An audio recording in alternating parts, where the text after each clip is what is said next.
Senhor esteja convosco. Ele está no meio de nós. Proclamação do Evangelho de Jesus Cristo segundo Mateus. Glória a vós, Senhor. Depois da multiplicação dos pães, Jesus mandou que os discípulos entrassem na barca e seguissem à sua frente para o outro lado do mar, enquanto ele despediria as multidões. Depois de despedi-las, Jesus subiu ao monte para orar a sós. A noite chegou e Jesus continuava ali sozinho. A barca, porém, já longe da terra, era agitada pelas ondas, pois o vento era contrário. Pelas 3 horas da manhã, Jesus veio até os discípulos andando sobre o mar. Quando os discípulos o avistaram andando sobre o mar, ficaram apavorados e disseram: "É um fantasma", e gritaram de medo. Jesus, porém, logo lhes disse: "Coragem, sou eu, não tenhais medo." Então Pedro lhe disse: "Senhor, se és tu, manda-me ir ao teu encontro caminhando sobre a água." E Jesus respondeu: "Vem." Pedro desceu da barca e começou a andar sobre a água em direção a Jesus. Mas quando sentiu o vento, ficou com medo e, começando a afundar, gritou: "Senhor, salva-me." Jesus logo estendeu a mão, segurou Pedro e lhe disse: "Homem fraco na fé, por que duvidaste?" Assim que subiram no barco, o vento se acalmou. Os que estavam no barco prostraram-se diante dele, dizendo: "Verdadeiramente tu és o Filho de Deus." Palavra da salvação. Glória a vós, Senhor.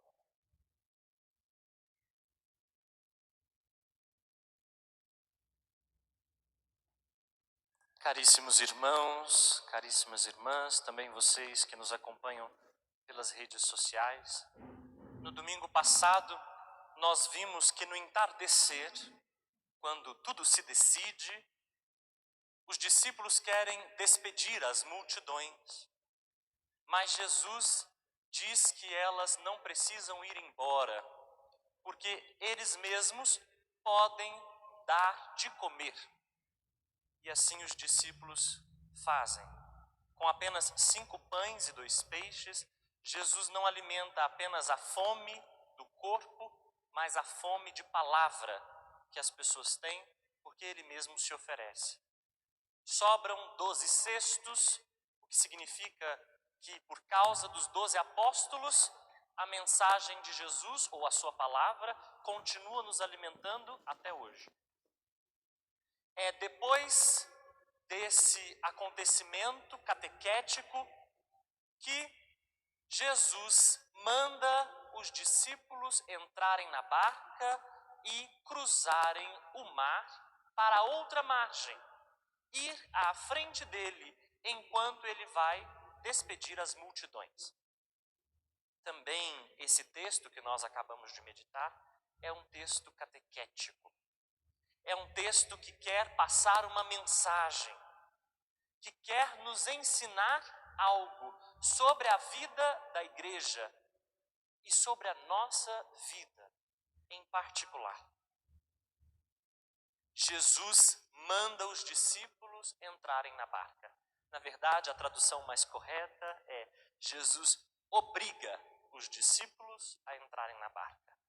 Uma palavra que parece pesada, mas para aqueles que querem seguir Jesus, é preciso estar na comunidade, na barca que ele constitui.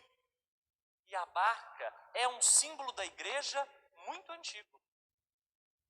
Desde muito tempo a barca é usada para falar da igreja. Uma barca que singra o mar. Uma barca que faz uma travessia. E como uma travessia no mar, uma travessia que não é segura. Uma travessia agitada pelas ondas, pelas águas. Afinal, todos nós sabemos que o mar ou as águas não são chão firme. Muitas vezes nós preferimos ficar no chão firme, no chão das nossas seguranças, na terra firme das nossas comodidades, do lado de cá das nossas certezas. Jesus faz os discípulos praticarem outra coisa. É entrar na barca e cruzar, fazer a travessia cheia das incertezas, rumo a outra margem, onde não há o conhecido, mas o desconhecido. É muito interessante então notar que Jesus Cristo parece compreender que a nossa vida é justamente isso. Não um chão firme de certezas, mas um mar de inseguranças. Não à margem das nossas compreensões já dadas e dos nossos comodismos, mas um atravessamento cheio de percalços.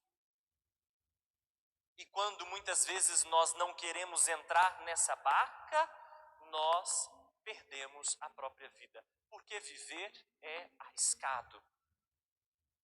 Ou como dizia um grande escritor brasileiro, viver é perigoso. Quem quiser viver terá que topar correr alguns riscos. Fora de todo risco, temeroso, assustado, sempre recuado nas inseguranças, a gente não vive e a gente não faz nada. A barca também é a imagem da pobreza. A pobreza evangélica, que é ocupar-se do fundamental. Quando a gente anda de avião, tenho certeza que todos vocês estão há menos há 5 meses sem andar de avião. Mas quando a gente anda de avião, a gente sabe que a gente não pode levar muita bagagem, porque pelo menos a bagagem de mão, ela precisa ter proporções dentro do avião. Num barco, pensem, a gente pode levar muita coisa? Se a gente quiser cuidar do equilíbrio da barca, a gente também tem que se preocupar com o que a gente leva. Então a barca é a imagem da igreja que não se prende àquilo que é superficial, mas cuida daquilo que é fundamental. Sabe o que é mais importante. A igreja é essa barca, portanto, no mar da vida. E Jesus parece muitas vezes que não está aí. Quantas vezes nós nos sentimos assim, marcados pela ausência de Jesus Cristo, como se Ele mesmo não estivesse em nosso meio. Essa também foi uma experiência das primeiras comunidades. Jesus tinha morrido, as comunidades que tinham acreditado nele, acreditado que a vida ia se transformar, agora estão experimentando mais dificuldade. Estão enfrentando perseguições. E parece que estão desacompanhados nessas perseguições, sentem medo. E por causa disso se sentem como uma barca perdida no meio do mar, agitada pelas ondas, e as tempestades vêm contra ela. E ela ameaça afundar, naufragar. As primeiras comunidades tinham dúvida. Será que Jesus ressuscitado está no nosso meio mesmo? E muitas vezes essa é a nossa dúvida. A dúvida é de que muitas vezes nós também vamos sozinhos e de que as ondas fortes e a tempestade poderosa vai afundar o nosso barquinho frágil. A nossa experiência muitas vezes é a de procurar a terra firme. É de procurar o chão firme das certezas. Quantas pessoas se prendem a certezas falsas por causa do medo? Quantas pessoas se prendem a verdades tidas como absolutas e são fundamentalistas, até matam por causa de suas certezas, porque não dão conta de viver com o mar agitado.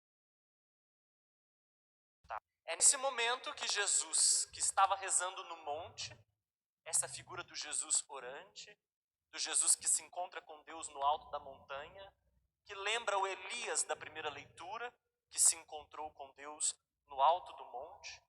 Esse Jesus, então, vem ao encontro dos discípulos, andando sobre as águas. Andar sobre as águas agitadas é muito significativo. Significa que nós encontramos Jesus não no chão sólido, olhem só, mas andando sobre as águas agitadas. É no meio da tempestade que nós encontramos Jesus. Como Deus falou com Jó no meio da tempestade, Jesus vem aos discípulos no meio da tempestade. E o temor dos discípulos é justamente não identificar Jesus. É um fantasma. Eles ainda não conseguem compreender que a presença viva do Cristo no meio deles é a força e a coragem de que eles precisam para cruzar o mar agitado. E quando Jesus chega próximo deles, a sua afirmação, o centro desse evangelho, talvez seja aquele versículo que a gente tenha que levar para casa, para rezar durante a semana, guardar no nosso coração e interrogar os nossos próprios medos. O versículo diz assim: coragem, não tenhais medo, sou eu. Só esse versículo dava pano para manga. Dava para a gente ficar aqui, falando sobre ele muitas vezes. Muito tempo, melhor dizendo. Muitas vezes é essa expressão se repetindo no Evangelho. Não tenhais medo. Coragem, sou eu. Jesus não diz, não tenhais medo, a tempestade vai acabar. Não tenhais medo, vocês não vão ter dificuldades. Não tenhais medo, vocês não precisam ficar preocupados que eu vou arrancar todos os sofrimentos de vocês. Não é nada disso que Jesus diz. Jesus diz, sou eu. E essa expressão remete lá ao Êxodo, quando Moisés, rezando a Deus também no alto da montanha, querendo saber qual é o nome de Deus, esse Deus que vai acompanhar o povo, esse Deus que ouviu falar do sofrimento do povo e vai descer para ajudá-lo, Moisés pergunta, afinal, como é que eu devo te chamar? E Deus diz, eu sou. É esse eu sou que Jesus é. Jesus é Deus. Então, quando nós temos confiança nesse eu sou, nós temos força e coragem para enfrentar as tempestades da vida. Quando nós temos confiança nesse eu sou, nós cruzamos os nossos medos. Medo. Quem é que não tem medo? Quem é que não faz a experiência de se amedrontar? Ou nunca fez? Ninguém. Todos nós já experimentamos medo, ou às vezes não estamos sabendo que estamos experimentando, mas estamos. Medo da morte, medo da vida, medo de não sermos amados, medo de não sermos aceitos, medo de não dar conta, medo de ser incapaz, portanto, medo de ser si mesmo. As pessoas experimentam medo de ser apenas o que são. Medo diante do olhar do outro. Há muitos medos e eles são humaníssimos. Coragem não é não ter medo. Coragem é atravessar o medo. Coragem é cruzar para outra margem. Coragem é bancar que mesmo diante dos nossos amedrontamentos, há uma força viva, ressuscitada, que nos acompanha, que é a própria força do Cristo. Esse é o Evangelho. Mateus ainda acrescenta alguns outros versículos sobre Pedro. Pedro, o discípulo que nós conhecemos muito bem, aquele que vai ser a pedra da comunidade, aquele que vai ser a comunidade, confirmando a comunidade na fé, tenta Jesus Cristo. Porque se trata de uma tentação. Ele disse: "És tu, manda que eu vá sobre as águas." É a mesma tentação que o diabo faz a Jesus no início do Evangelho de Mateus. Se tu és o Messias. Então Pedro agora faz a mesma tentação. Se és tu. Esse discípulo é a nossa cara. Fiel às vezes, infiel outras tantas. Cheio de convicções às vezes, cheio de medos, inúmeras outras. Cheio de convicções suficientes para caminhar, outras tantas afundando no mar. E ele vai ao encontro de Jesus, mas afunda. Porque essa é a nossa experiência, a experiência de afundar. Então gravem muito bem isso que eu vou dizer. Ter medo não é problema. Ter incertezas não é problema. Ter inseguranças também não é problema. Se ter coragem é cruzar os medos, a gente precisa ter medo para ter coragem. Mas há medos que nos paralisam. E esses, a gente tem que se livrar deles. Há incertezas que, ao invés de fazerem a gente perguntar pelo nosso desejo e de nos fazerem caminhar, nos paralisam, nos congelam. Há medos que nos afundam, ao invés de permitir que a gente viva.